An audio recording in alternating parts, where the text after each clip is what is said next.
What it do? What it do? What it do? It's your boy B. Damone in the house with, Coach Gomez. and this is Along the Wire, episode 151. Just finished week 2 in the San Antonio high school football season. Yes, sir. And we are going to go over our pick'ems, have some topics, got some kids we want to talk about, and just enjoying this incredible weekend. Great weather we're having out here. Didn't even say that but it's been some really good weather, man. Oh, it really has, man. Some football weather, starting with Friday night. You know what I'm saying? I was looking forward to a battle between Central Catholic and Southside with the weather that was, given Were you to really us. looking forward? I was. I mean, I was like, Coach Locke may, there might be something going on there. But guess what? It was over at halftime, buddy. I ended up at Guillermo's eating me a sandwich and a Guillermo's pasta salad. I was gonna say you didn't stay for that whole thing, right? Oh no, man. The wife and I took off. Nice. So we're gonna get into our pick'ems, and like I said, we're gonna talk about some topics, and you know how it goes down on Along the Wire. We're gonna give you everything you need for the San Antonio high school football scene. So let's talk about week 1 first, right? So week 1, who won week 1? You won week 1. I won week 1. Now, a buzzer beater is a buzzer beater, and that was a buzzer beater victory. 18-17 out of 25 games was what the score was. So I got 18 right. Coach Gomez got 17 right. So I'll take my victory for that one. There you go. Now it's on to week 2, and I've checked mine. Coach Gomez hasn't checked his yet, so we are going to have a live scoring. There we go. Live scoring. So I know how much my total is. It's like those. I have no clue what my total is. This is like those 3-point shootouts you watch in the All-Star game when the last person's up and he knows the total that he has to beat. There you go. So this is exactly what it is. So let's get both of our picks up if we can. All right. So y'all see it here. You got a pen? I don't got a pen. You see it? It's in my backpack. Hold on. Backpack.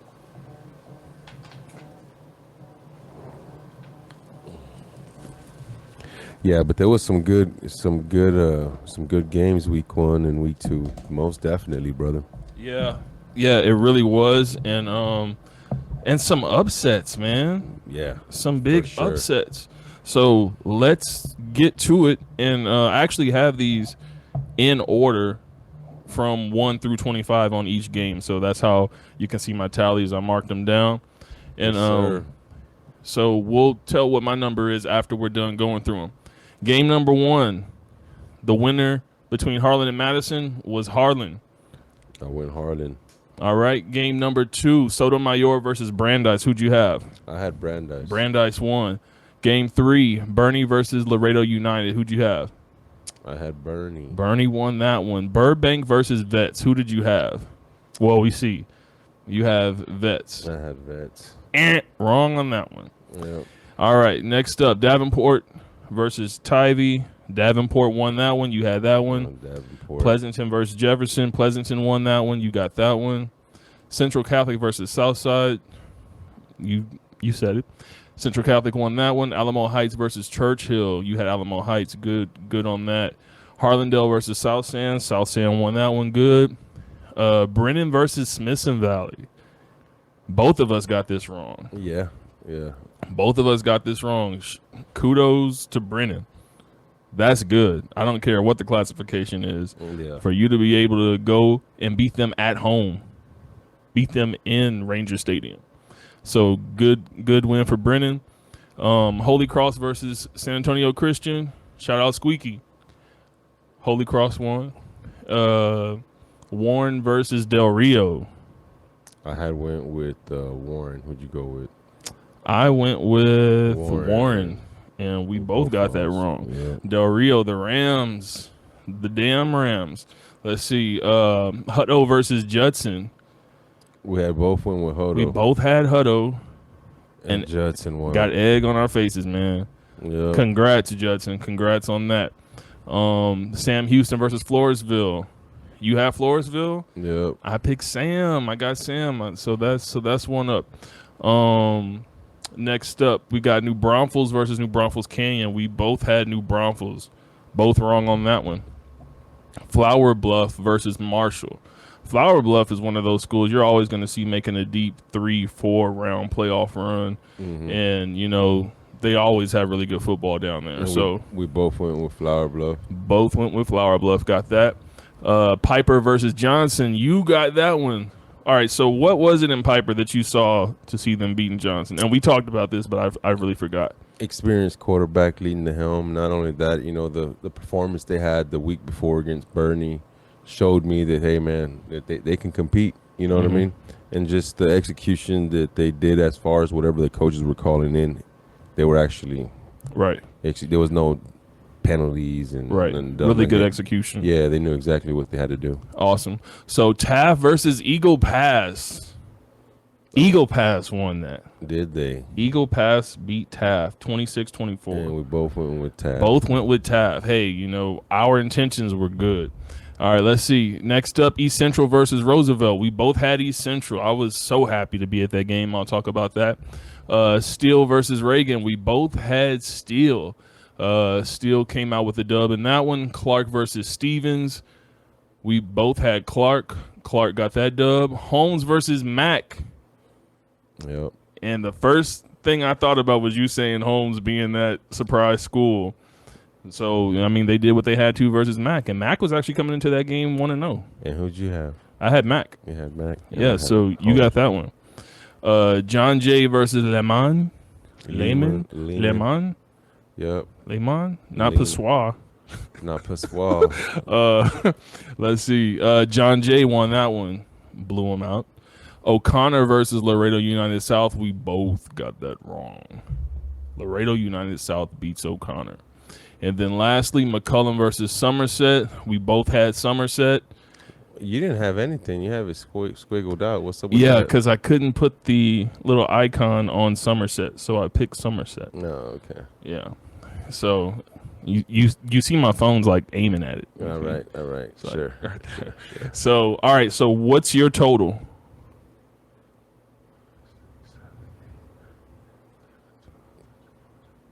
17? I'm at 17 too. We have a tie. 17. So what should we do in the case of a tiebreaker? I don't know. I don't know. Coin man. flip. Keep Coin it. flip. Just keep it. Just keep it right now. So we're tied. yeah. I Man. flip a coin, man. Flip a coin? Yeah. I don't know. No, just keep it. You'll Yeah. have it at the end. At the- you have weeks. That's why. Yeah, exactly. You We have got weeks. What happens if it comes down to that split decision? Yeah. We'll do points or something like that. No, man. I'm telling you, coin flip, man. Coin flip. Nah, I don't know. All right, so week 2 is a tie. Week 1, I won. Week 2 is a tie. Week 2 is a tie. All That's right. good. So let's get into some of these games that we attended. My night started on Thursday with Harlan versus Madison. Some quick stuff on there. I wanted to make sure that I saw that game because Madison lost their first game in really bad fashion. I didn't think they were a squad that could be shut out like that. And I was happy to see that they didn't get shut out by Harlan and they had some good fight. Once again, I think it doesn't need to be understated. Jordan Clay is that dude. Yeah. You know, I think they had some really good offense with the inside run game, but I think it was a moment in the fourth quarter when the running back tried to bounce it outside. If he had just kept going north and south, that they would have been able to keep that drive going. Yeah. And it stalled out because they tried to go for it on 4th and 1, and then it was a bad snap, and No, I got next you. thing you know was Harlan ball. But they were better than they were in the first week, and I can see them being a competitive squad. I would like to see them have another receiver step up on the side of Jordan Clay. So, but Harlan, not taking anything away from Harlan, I just wanted to talk about Madison a little bit. Talk about a squad that knows how to play to the other side of the ball.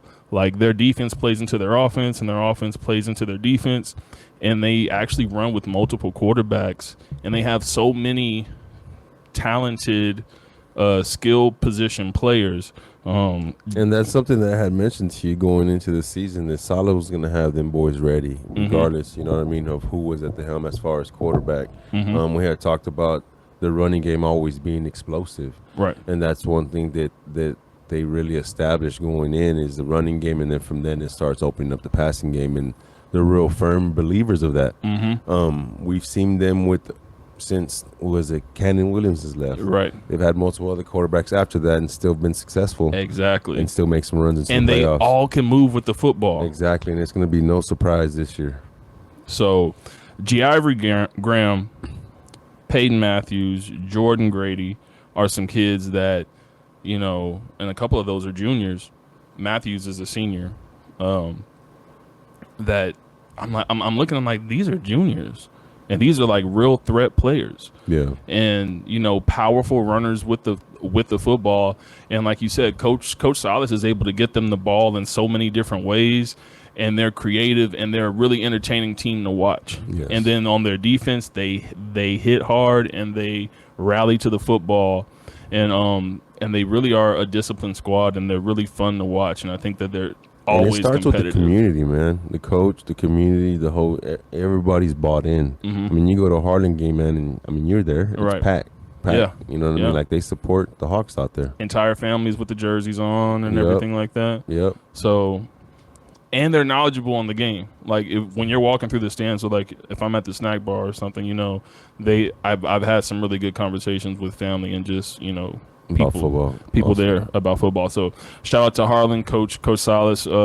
Congratulations on the dub, and I will be seeing them again later this year for sure. One team that I was keeping my eye on Thursday was Burbank and Vets Memorial. Yes. Man, Talk about that. I'm going to tell you one thing. Burbank has surprised me. I mean, for a SAISD school coming up and competing with that Judson school in Vets Memorial, Kevin Hernandez is just a beast. And they also got a kid by the name of Israel, call him Izzy Zapata. That boy is quick, elusive. I mean, representing the south side of San Antonio, man. I mean, that was impressive, the victory they ended up mustering together. There was a point in the game, late in the third, beginning of the fourth, where Burbank could have gave up if they wanted to, but Hernandez just put him on his back. Right. He had one run to the left side of the field. I think they were like on the 50 maybe, goes and trucks the DB from Vets Memorial. Very next play, comes back, trucks the other DB on the right side of the field, right? Comes back, didn't even hit the floor, man. Didn't even hit the floor. He put them on the floor. Comes back, then comes and delivers a strike. And I'm just like, wow. And then he gets within, I guess, I want to say 15-yard line. And ends up running it in. So at that point, they tie it. Then they come and they get a stop on Vets Memorial. And once again, it's Izzy and Hernandez back at it. Right.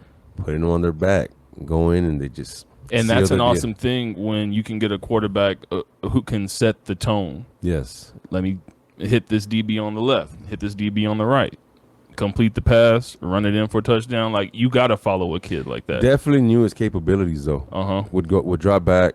He knew when He to doesn't run get the out ball. of himself. Nope, not at all. He knew when he had to run. He knew, hey, I'm going to execute. But shouts out to that kid. And that's one of the reasons that he leads the state in rushing. Well, not leads. He's a top 3 in the top 25. Nice. In the state in rushing, total yards. Kevin Hernandez. Yeah. Out of Burbank. Yep. Congratulations, Burbank, on that dub, and keep an eye on Kevin Hernandez, definitely. Yes, sir. On Friday night, I was at the East Central versus Roosevelt game. And when I tell you there's certain games and that you've been to, that I've been to, when you leave the stadium, it's like, man, I'm glad I came and saw this game. Like, you know, East Central was a team that I ended up being moved by because I see how that team loves their coach. I'm paying attention to stuff in pregame, and I'm seeing how they're moving around. They're orderly, and they're really on schedule, on task, and even when they're messing around with the players, when the coaches are messing around with the players, everybody just seems like there's a focus there. And so that translated so well into the game because everything they did just looked like natural. Natural. And when I tell you that I was surprised because there's a kid named Joseph Kelly who I got some highlights of, I think last year. It feels like it was years ago, but I couldn't find this kid on Twitter. I ended up finding him finally. And he plays at East Central. He's number 14. Good size receiver, but of course I knew Isaiah Mackey off top, and then Myron Robinson, the linebacker, running back as well. And those guys all play for each other and for the coaches, and it was an incredible thing to see. And I don't mean to harp on that, but when you see that, I can see how East Central is going to make some noise in that district, and how teams that are going to play against them, if you're fractured at all, East Central is going to use that against you. Yeah, sure. East Central is going to use that against you. So shout out to Isaiah Mackey, who put together an incredible game. He was the along the wire player of the game, and let me pull him up right here. He was the along the wire player of the game. Four touchdown passes. Can we go to the shared screen, Joe? 4 touchdown passes. So composed, accurate. Athlete. You can tell he can move, but exactly how you said with Kevin, when the time was needed to do it, he did it. Yeah. It's really hard to tell a athletic person, don't use that all the time. Yeah, for sure. You're going to wear yourself out. Exactly. But how they game planned and how they threw the football and the second, I told him after the game, whenever you get your feet set, you can make any throw out there on the field. As long as you get your feet set, you can make any throw on the field is what I told him. Mm-hmm. And I think that this is going to be a crazy good squad. And one of the things I liked about it is when you can tell when the coaching staff knows their players and knows their mentality, because at the end of right before halftime, it was like 20-something seconds left. They got off 3 plays, 2 with 9 seconds or less, got a penalty, had scored a touchdown, so that touchdown got called back, and every single play was towards the end zone. And like, there's certain times when I know we've had the conversations of the coaching, like, hey, why would you take your foot off the gas? Yeah. Or why did you call? I didn't have a single head scratching thought about the play calls at East Central when it came to how they use their talent. Yeah. I think every player stayed engaged, and I don't think anybody felt like, oh, well, I didn't get in the game, or I didn't, because he spread the ball around. And that's still Coach Hub out there running that, right? Yeah. I mean, yeah. Coach Hub's not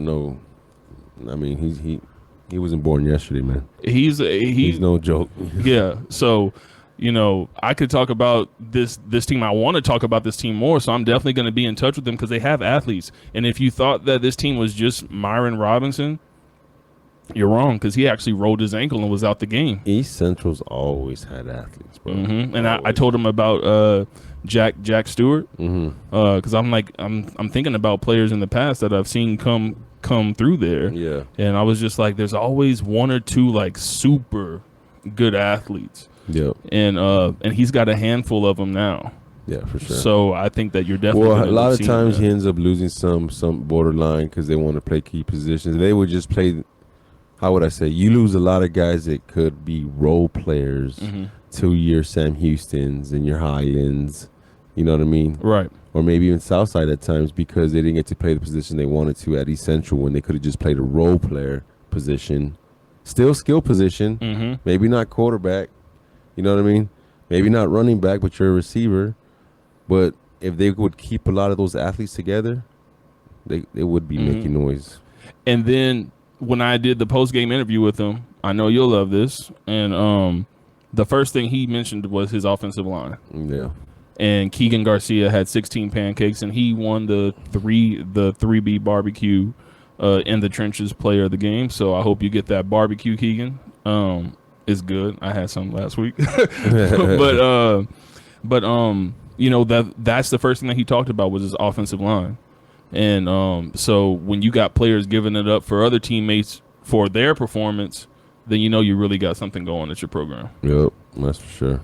That's for sure. So next up, what I like right now going on is Central Catholic's Garrett Tyser is on a roll. You know what I mean? He's ranked number 23 in the state right now.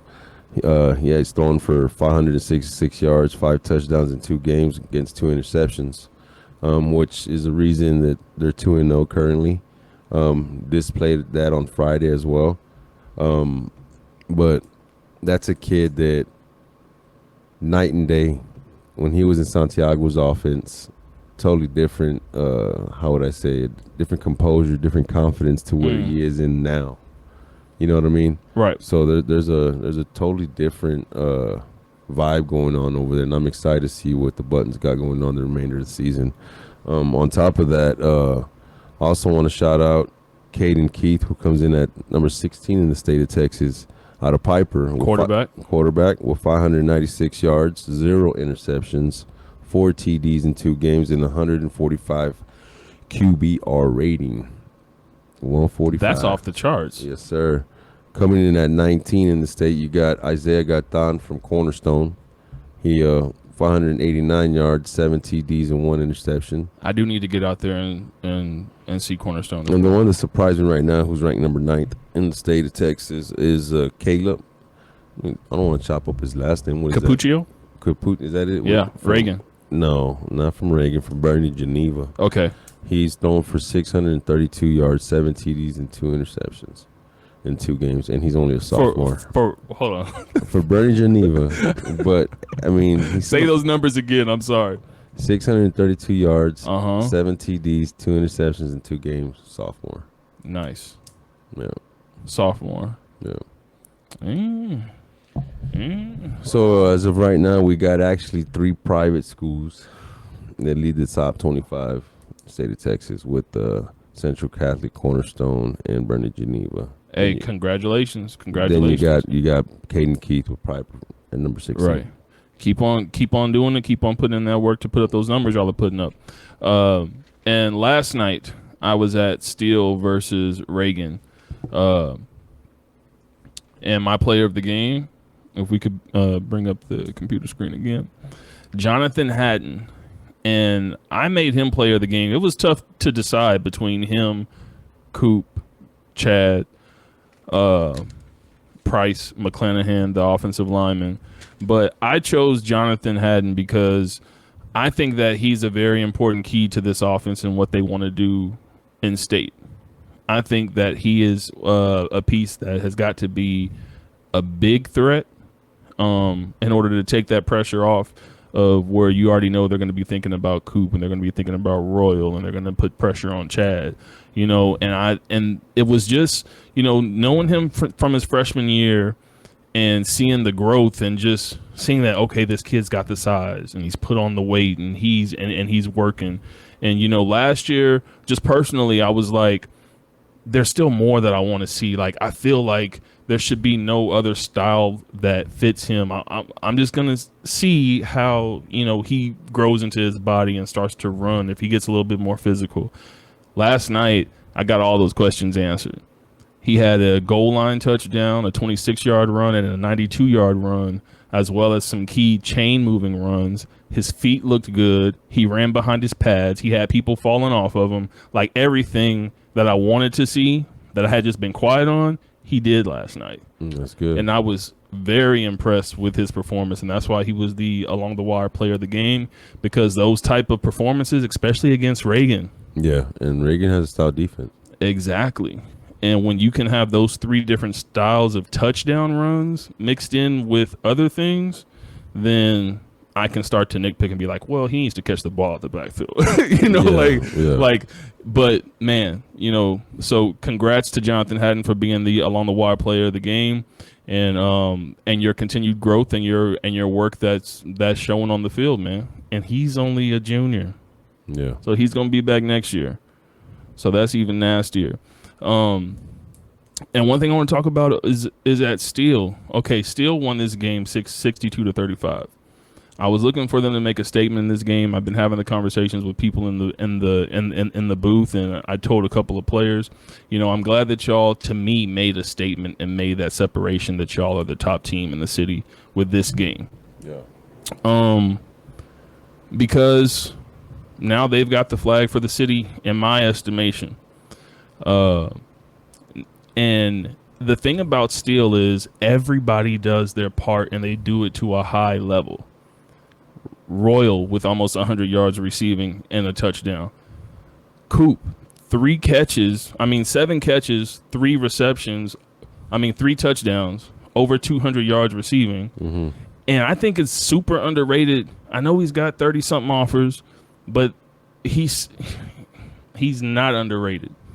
I think the respect is going to be there afterwards because after the catch, I think he's highly slept on as one of the best people to move with the ball after the catch. Yeah. And, what thing about Steele is they distribute the ball well. That's Yeah. what, the numbers you're counting, everybody has equal numbers. Exactly. I was looking at the receiving yards in the state right now, and the ones who lead the state of Texas in the top 25 for at least the San Antonio area is ranked at number 3. You have Israel Izzy Zapata out of Burbank, who I just talked about earlier, Right. who did well against Vet Memorial. Right. And then at number 25, you got Isaiah Champagne out of Piper. Right. So that tells me if you don't got anybody in the top 25 at Steele, what are they doing? They're distributing the ball really well. Exactly. You know what I mean? The only one that what I was going to mention right now is Phelan out of Davenport. Mm-hmm. He's ranked right now number 10. Barrett, right? Yeah, Barrett, right? Yeah, in the state of Texas in the top 25. You know what I mean? And he's racked up 458 yards on 54 carries at 8.48 yards a pop. Sick. And then you go to Chad Warner, 16-21 for 385 yards. But once again, he's not in the top 25. But hold on. Yeah. That's to show you how explosive that their offense Right. is. They don't got to rely on one guy or one thing. Exactly. They're dividing it up as it goes. Exactly. That or they're not posting their stuff on which is which is also scary too. So Steele's just potent, and I feel like they're the top team in San Antonio, definitely in 6A, and everybody does their part to a high level is basically what I wanted to say. For sure. When they touch that football or they have any responsibility, they take care of business. Yep. So you can hate on Steele if you want to, but them players are taking care of business.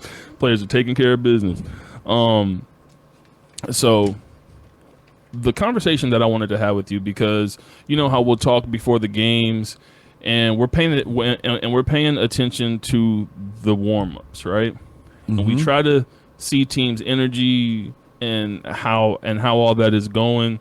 How true do you think that not being locked in during your warm-ups carries over into the game?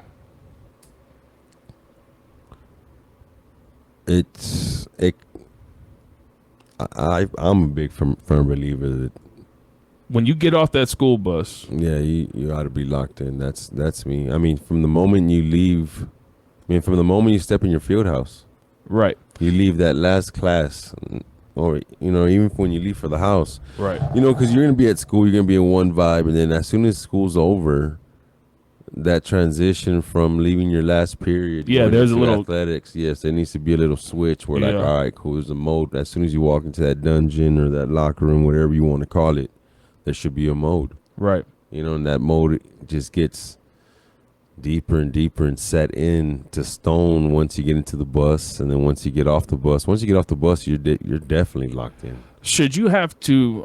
I'm not saying you have to train to be locked in, but that's something that I had a conversation with some people before some of the games that I was at, and some of the stuff that I saw carried over into the game, and it didn't turn out positive. And it was stuff that I had called out, and I'm like, okay, but this is what I'm seeing during the warm-ups, and I'm thinking this is going to carry over into the game.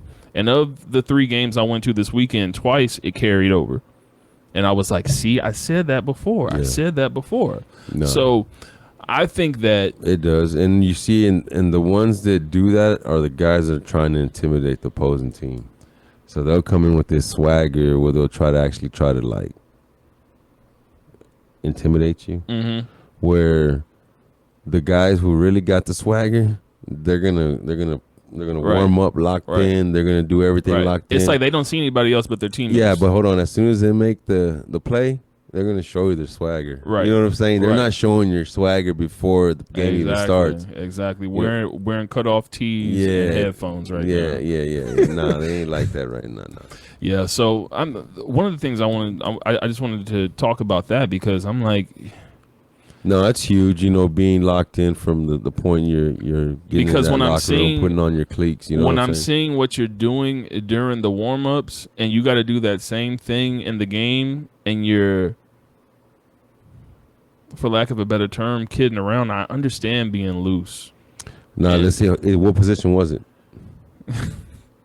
DB, No. receiver. Yeah. All right, so I'm gonna tell you that. Was the quarterback serious, or was he doing it during the warm, like actually receiver? Quarterback serious. But the receiver wasn't serious. Right. Receiver not serious. Quarterback serious. So then it starts with the quarterback too, not calling him out. Like, hey man. Okay. That answers my next question. As far as being in control of that, but then ultimately Then your coach too should be telling you something. ultimately my thought is, you know how everybody's not there for the same reasons. Yeah. And that can be shown. And because, I mean, as serious as we want to take it or understand that this could be for people, because, you know, when I'm doing what I'm doing, I know I have kids who always reach out to me like, I want to make it to this next level and stuff like that. But I have to understand that when I gauge and I critique, that everybody's not of that same mindset. Yeah. You know, some people are here so they don't have to go home. Some people are, you know, everybody has their different reasons why they're on the football team. I mean, but if he's a starter, I don't know if he's a starter or not, but if he's a starter or someone who's a captain where this attitude is bleeding off. It was just enough people to where this is a thing. Oh, really? Yeah, it's just enough people to where this is a thing. Wow.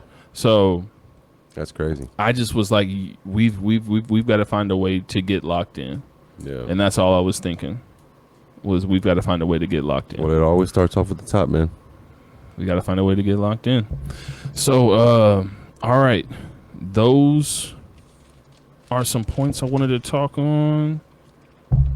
Let me get it together. Get it together. Loaded Lux. Where am I at?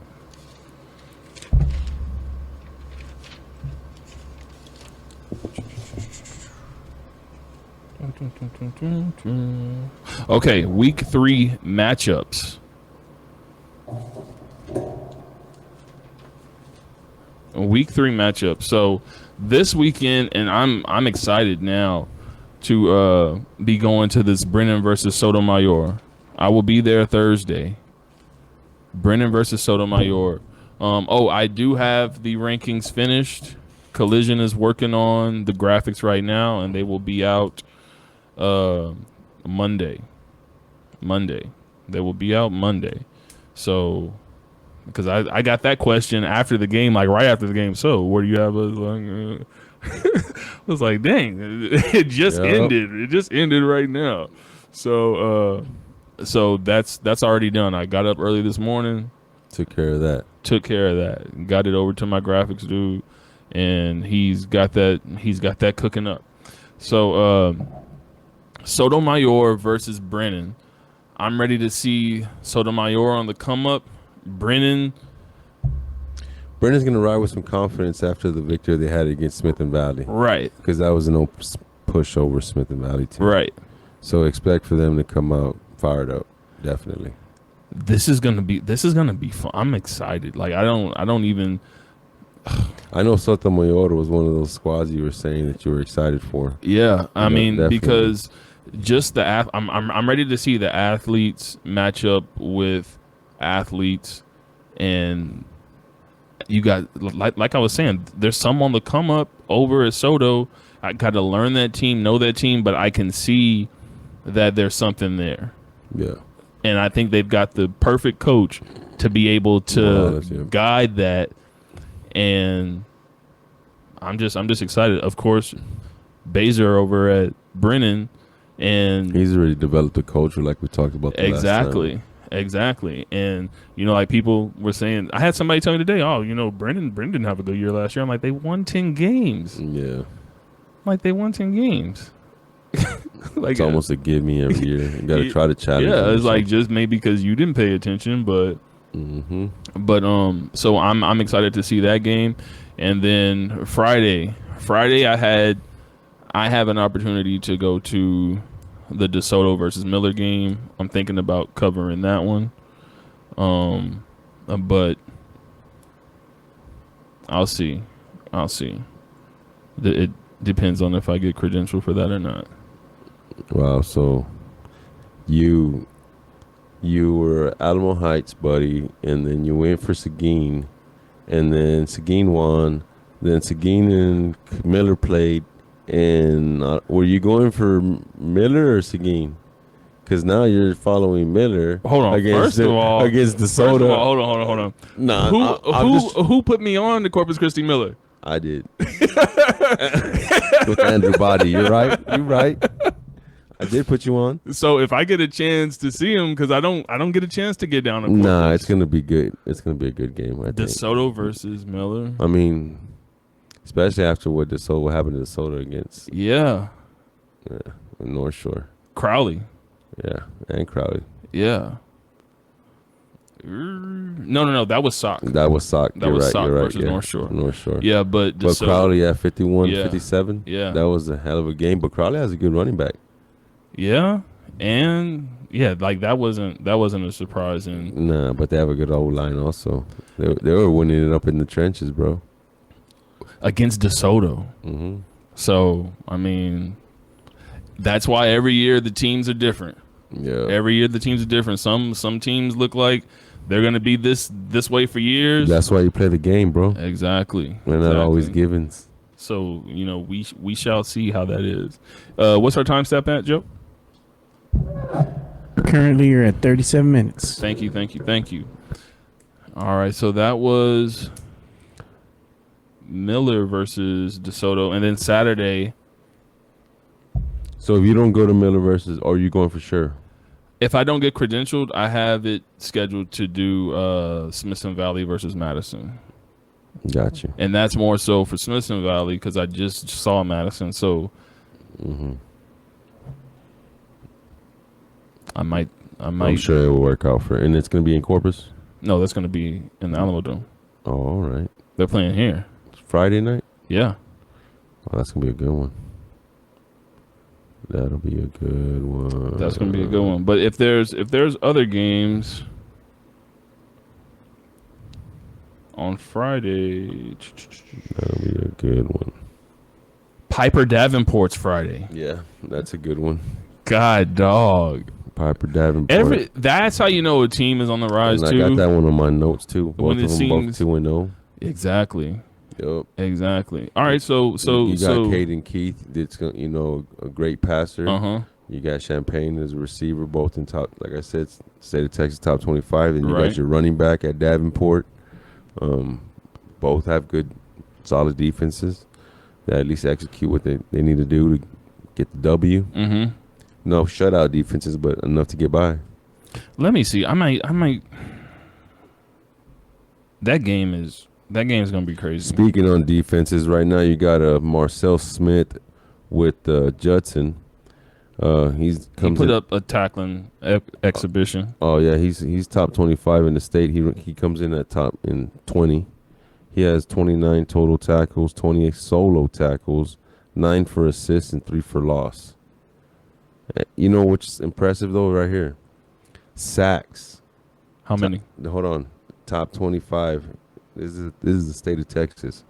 Bernie. They have 2 guys, and yes, Bays. Blake Burkholder. He has 5 sacks in 2 games, and then you got Braden Bays, 3 sacks, 2 games.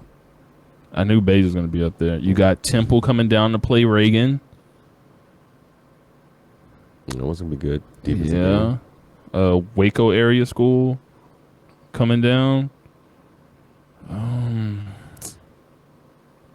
I don't know, man. That Piper versus Davenport game's It's gonna kind be of an interesting one. Yeah, kind for of sure. talking to me. And I'm gonna check and see if somebody from Corpus is gonna be coming up to cover that game. Because if I can help out, then I'll try to help them out with coverage too. Yeah. Because as much as San Antonio kids want to say y'all don't get covered, there are other parts of the state that don't get that coverage as well. No, definitely. Southwest too has been on a roll right now. Yes. Dragons, that Franco to Voss connection has been going off. And he's one of the top athletes in the city as well. Oh yeah, for sure. Where are we at? Coach Hubbard, offensive line.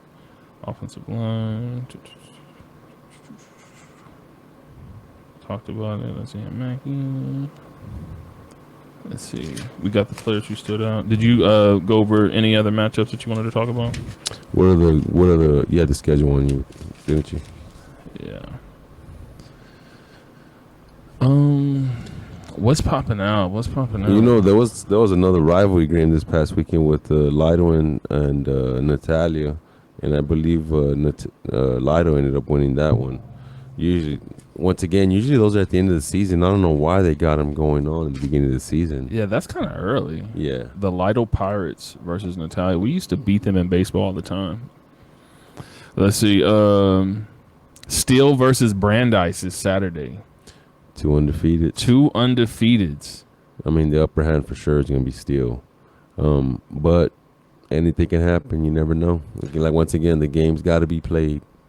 That's what so the 2027 kids. Quarterback Brandeis now. Winter Smith came in 3 rushing touchdowns, 100 yards rushing and passing, I believe. With Coach Lewis. Yeah. So that's going to be something to keep in. He's going to learn from this experience. Yep. And that's kind of what I want to take away from this game. Yeah, the top sophomores that I got going on right now. You got Caleb, who I just talked about at Bernie Geneva. Right. You got Hank Hendricks at Bernie QB. Then you got Seth out there at Kerrville Tivy. Both those. I mean, Seth Schuler, the quarterback. Yep. All 3 of those guys for sophomores are top 25 sophomores in passing yards. And then as far as rushing yards, you got Caden Graham out of Judson, who's gotten 220 yards in 2 games, which he's averaging 110 yards a game. And then out at Holmes, you got Jaden Hopkins, who's got 185 yards. Mm-hmm. And then coming at 23, you got Tao here Chandler out of Lee. And those are some of the top sophomores that have caught my eye that are doing some things for their squads. And then I got to see Eli Johnson out at Steele, the 2027 safety, who's picked up some offers. Yeah. Big 6'2", 6'3". That's when we talked about way early on, even before we started with the show. That was one kid that had caught your eye. You had mentioned when you were supposed to see Steele. And it was good in talking to his coaches after the game. He in a game like that versus Reagan, he didn't look nervous. He wasn't out of position. He came up and made some hits. And so, you know, like I said, I have to think about this all the time. Every kid's not going to be at their finish when they're a sophomore. Yeah. But the fact that he did step up to the plate and he was coming downhill and being a physical safety, I like that more than I like not the ball hawk safeties, but you know what's the rap that all the defensive backs get? They don't want to hit. Yeah, that's not this kid. So he was coming downhill hitting, and that was impressive to see. He didn't really get beat. He's always the deepest man back, and you know he was in position, and the stage didn't look too big for him. Yeah. So the fact that he wasn't able to get picked on was good to see, because there's a lot of expectations that I know coaches have for him at some big programs, and so just to see him maintain it was good until that time when it's time for him to take off, because he's got the look. Yeah. And he's putting the play behind it. Another 27. Go ahead. Wanted to shout out Bryson Thompson. 6 receptions from Johnson. Bryson Thompson from Johnson. 6 receptions, 90 yards, 1 touchdown. Unfortunately, in their defeat to Piper, but another 2027 that you want to keep your eye on. Yeah. Out there. You're about to say? No, I was gonna say I thought you were talking about the kid out of Falls City when you had said Braylon Johnson, but it was. Okay. And then also another 2027 I got to finally see in action was Caden Scott at Roosevelt. Mm-hmm. How did he look? Man, for the terms, y'all got to understand when coaches are talking about players, like they use crazy terms, and this kid is built like a tackle. He's built like a picture perfect frame for a tackle. 6'8", 280-ish, but not any bad weight. You know, he can bend at the waist. I saw that picture you put. It looked like he was manhandling that defender, bro. Right. I was like, wow. Right. And you know, and this kid's only a sophomore. So, you know, like I said, it was good to see him out there. And the second that I feel, you know, the analogy I want to use is what do all painters need? An easel, right? Mm-hmm. He is an easel with a blank canvas right now. So I think the second that you're able to put something on that canvas, he's got the makeup to take off and be high ceiling. Super high ceiling. That's good. The second you give him more direction, then his game's going to look a lot better. And that's what I told you not so long ago. Linemen are starting to pop up around the city, man. Mm-hmm. They're starting to be that hub. I heard about another one at Judson. Starting to be that hub for linemen, bro. I heard. Did you see the Judson game? Yeah, I did. So, and there's a big boy too at Burbank that they have on the offense. I mean, there was on the defensive line. Were you telling me about that? Yeah, I was telling you about that also against Vince Memorial. So there's kids that are popping up, man. Yeah, on the O line and D line. Yeah. If y'all think that San Antonio will get recruited for the skill position, you start letting there be some big D linemen and offensive linemen here in the city. You will see schools like. But that's good to see because we're so far behind to the Houstons and the Dallases as far as O linemen. Right. You know, you're always gonna have some kind of skill player in San Antonio, but as far as O line, D line, that's good to see. And one of the a Luling kid, Trenton Scott, out at Texas State. You know, that was a kid who chose Texas State over some Power 5 schools, and you know that's a 6'6" kid. Yeah.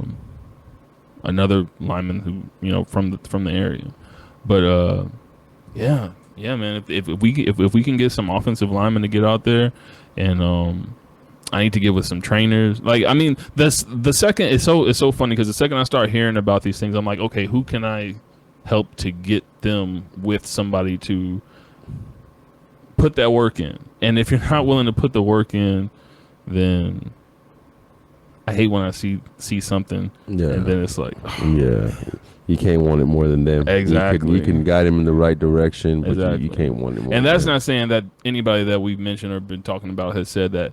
That's just a personal thought of when you can lead a horse to water, but you can't make him drink it. Can't make him drink it, bud. Exactly. So, you know what? Do you want to go over some of the? I think I have it on my phone. Let me make sure I have the email. Sorry. So yesterday was a tough day for all the UTSA fans, wasn't it? Huh? Why do you want to bring that up right now? I mean, cause man, don't you cover them? Yes. Well, that's why I wanted to bring it up. Let's make it part of the show. Let's end on a good note. Birds up. Birds up, baby. Birds up, baby. I mean, birds down. However you want to go about it. Wow, birds down. I've never heard that term, actually, until you said that right now. I'm sorry, buddy. I've never sorry heard about it, brother. He said birds down. Nah, it was. Oh, yeah. It was depressing to see yesterday. Yeah, that was a shocker to me. In the aspect of it's Texas State, but like Deshae's been telling me all year, who is an alum of Texas State, UTSA didn't have a chance, but I just didn't see it like that. But I didn't see that coming. I know it was back and forth in that first quarter. Then the next thing I know was 35-0 at halftime. I'm going to tell you, I kind of saw it coming. And the reason I'm going to say is that strength staff that prepares those kids, that prepared the kids, was at UIW, which is Coach Brett Hughes. So he prepared those kids when they played against UTSA the first time in the Dome. But he was at UIW at the time. Right. And UIW competed with UTSA. You remember that game? Yeah. It was a good game. Yeah. But let's be honest. Majority of the year, where do the kids hang out with? With who? The strength staff. Yeah. Right? Exactly. It's only really during football season. After football season, them coaches are out recruiting, doing other things. They're not in coaching. They're not teaching the class like in high school. That's another important thing in your recruiting. They're out doing something else. If you're not good with your strength coaches, then so your strength staff is what really molds your kids and builds your kids for you going into the fall.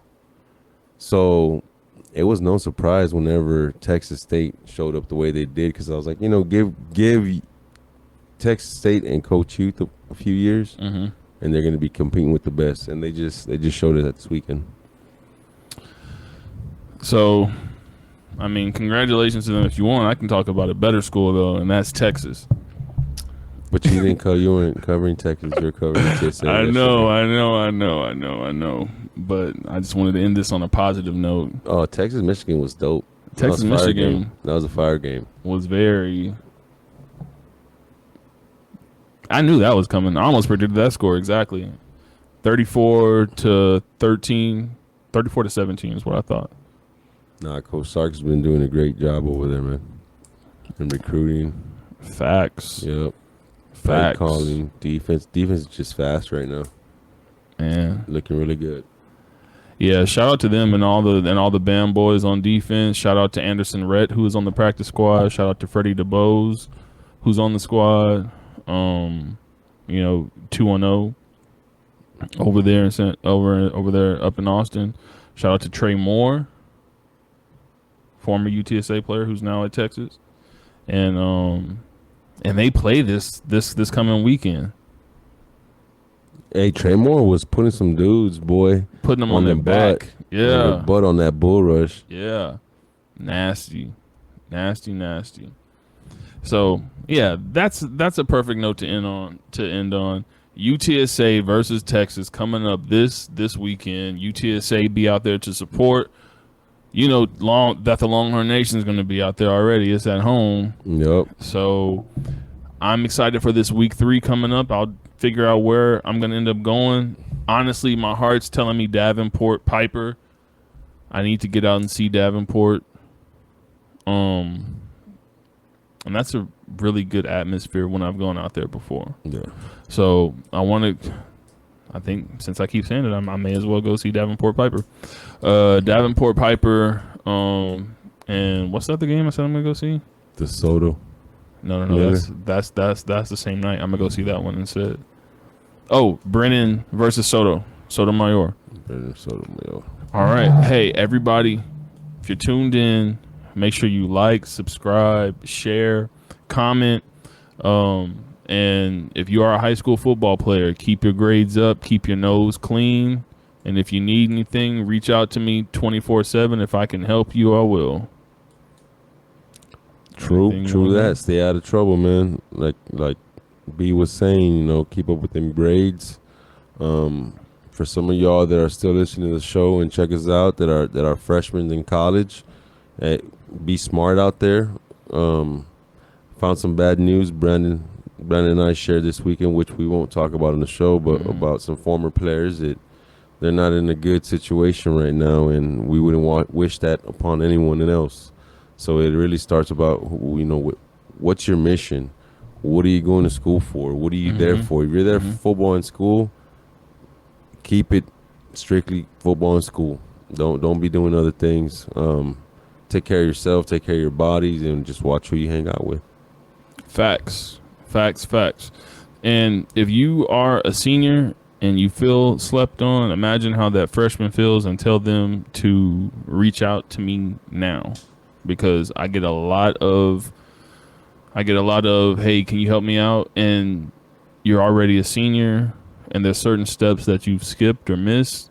So I want to be able to help and put you in a better situation as much as I possibly can.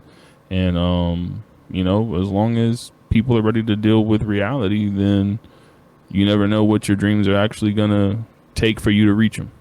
But don't call, and not to sound mean, don't call if you don't have your grades correct. Don't, for real, because you're just going to waste our time. You're going to waste your time. All right, so if you don't have That's your grades facts. correct, don't. That is Come correct. that is facts. Now, if you're coming for a tutor or something, that's something else. We'll help you out with the tutor or whatever, just to get your grades right. But don't come asking about offers and stuff like that if you ain't got your grades right. Facts. So this has been B. Damone. And Coach Gomez, 210. we out. Birds up. Hook 'em. Birds up. You didn't want to do the birds up. You saw that, Joe? He was like, man, he said, I'm hook 'em. And then he said, Hook birds 'em. up. You gonna do the birds down? What are you doing, man? I've never. He said, cut. Hook 'em. Y'all have a good Birds one. up. Be safe. 210. We out.